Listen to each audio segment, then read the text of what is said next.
So, you're going to be teaching your students about the parts of the stage. Hooray! This is such an important lesson. But let's gamify it so that your students can be actively practicing it in a really fun and tangible way. In this video, I'm going to share a game that I created to do just that.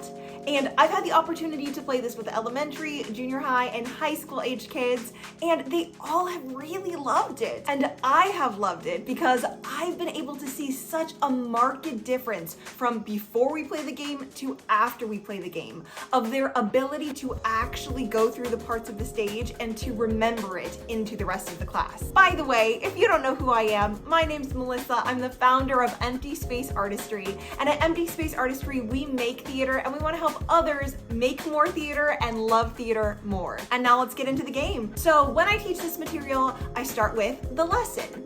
And this video's not really going to cover that. I'm sure you have your own way that you like to teach it, and if you don't, I've linked a video in the description below that can serve as a great resource for you. But the important thing is that this game is for the 9 parts of a proscenium stage. That's what this is going to help us practice. And generally, when I teach this lesson, I get some painter's tape and I tape it out on the floor so that the students can see those 9 different parts.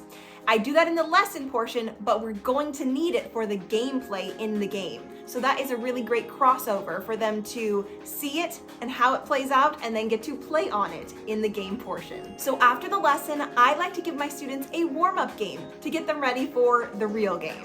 And this warm-up game is great because it helps students quickly remember the different parts of the stage that we just learned about, and it helps them do that in a group setting so that they don't have all of the pressure on just them alone. They get to do it with the group as a whole. And in general, I found that the concept of the parts of the stage can be really confusing and complex for many of my students. They maybe get it in theory as we're talking about it in the lesson, but them actually doing it in real time, in real space, gets really complicated for them. And that is why I have found this warm-up game to be really crucial, the really crucial in-between point of the lesson and the actual game, to give them a chance to digest the information, not just in their mind, but in their body before they jump into the game. I did not create this warm-up game, I found it, but like I said, I love it. It is called Stage Pop. And here is how you play. So all of the students stand center stage, facing down center. They're finally gonna get a chance to stand on that painter's tape stage that you made for them. Now, if you have a larger class, it's totally fine to break them in half. It's really great for them to even watch each other playing the game, so half could be sitting and half could be up there. All of the students will need to be in the center of the stage, so if you have a larger class, you might wanna do that and break them in half. But once the players are standing center stage and facing downstage center, then the gameplay is a lot like a glorified Simon Says. I'll explain that I'll call out a part of the stage, and then the students are to turn and face their entire body facing that part of the stage. But only if I follow it up with the word pop. So if I shout, "Stage right," they should not move. But if I yell, "Stage right, pop," then they immediately turn and face stage right. A few important notes about playing: they are not crossing the stage. So they should stay in the center stage area and merely face the direction that you call. They should not walk across the stage to that area. Another thing that I often have to tell my students is that they're to turn their entire body to face the direction that I call.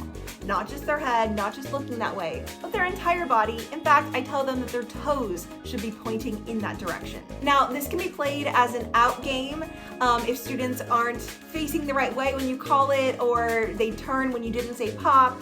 You can call them out. However, I never do, because I'm using this as a warm-up. I really want them up there for as long as possible for the whole game so that they can get the practice of turning in the right direction. And the great thing about the group as a whole being up there, or about a large group of students being up there all at the same time, is that if they're unsure, they can follow the group. And you'll watch them kind of start to get the hang of it the longer that the game goes on. I start out by calling them fairly slowly, giving them time to process and giving them time to correct if need be. And over the course of the game, I start to call out the commands faster and faster until we're pretty rapid fire at the end, because I really want them to practice processing this faster and faster and faster. The great thing about this also is that I get to sit back and kind of see which students are really catching on quickly and which ones do I want to give a little bit more support to, which ones are having a harder time digesting this information. If you notice that you have a few standout performers who really have the hang of this really quickly, maybe they're even getting a little bored with this, I let them step out of the game and I let them become the callers. They get to call the directions, they get to say whether it's pop or not, and that is really exciting for them. They always love that role, and it also is great practice for them now to not only be doing the stage directions, but for them to be speaking out the stage directions. Okay, so once we have done a rousing round of stage pop to warm ourselves up, and the students have had that time to really start to get it in their bodies, then we move on to the main event, the game that they're going to be playing called Buried Treasure. And I really can't stress enough how important this game has been for me when teaching students, because I often find that in different students I work with or different young actors that I work with, these parts of the stage are not something that they often know. And when we go to work on a show, even if they do know the parts of the stage, it may take them quite a long time to process what part of the stage I'm asking them to go to and to be able to do it.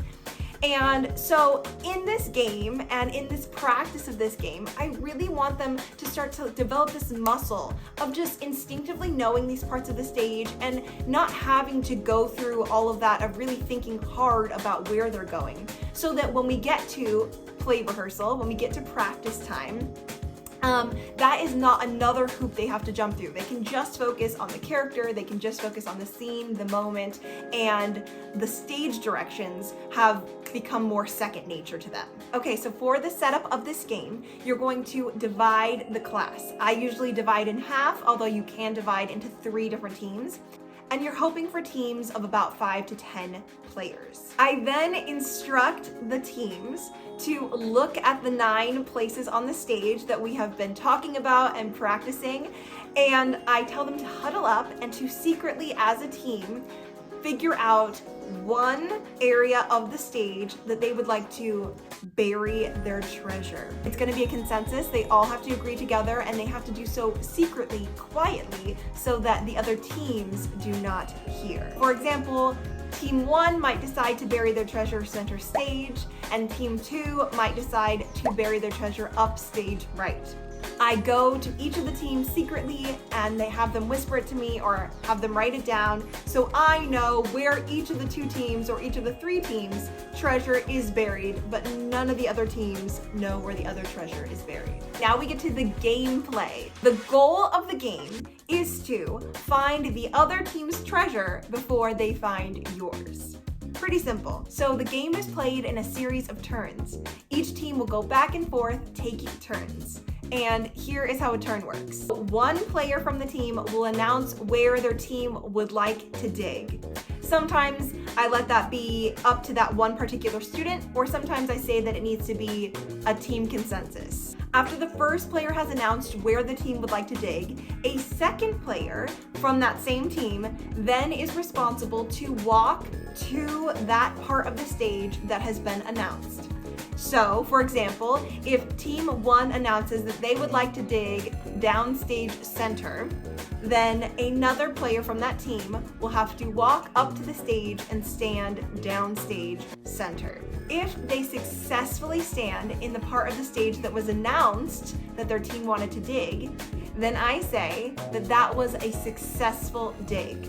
I then let them know whether or not the treasure is buried there. So I might say, congratulations, that was a successful dig, but unfortunately, the treasure is not buried there. However, if they've announced that they want to stand downstage center, but they cross to upstage center and stand there, then I tell them, unfortunately, that was not a successful dig.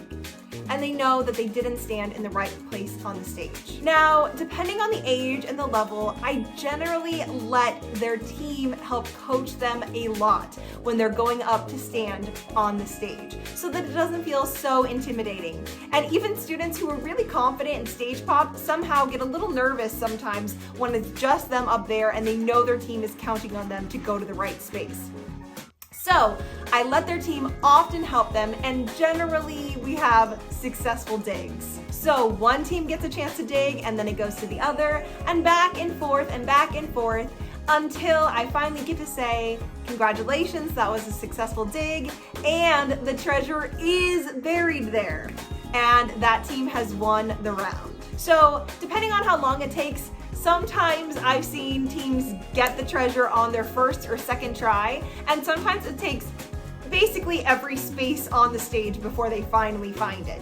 So depending on how long it takes, you can play this as a one-off, one round, or you can play multiple rounds and let the teams get different points along the way, first 1 to 5 points or something like that.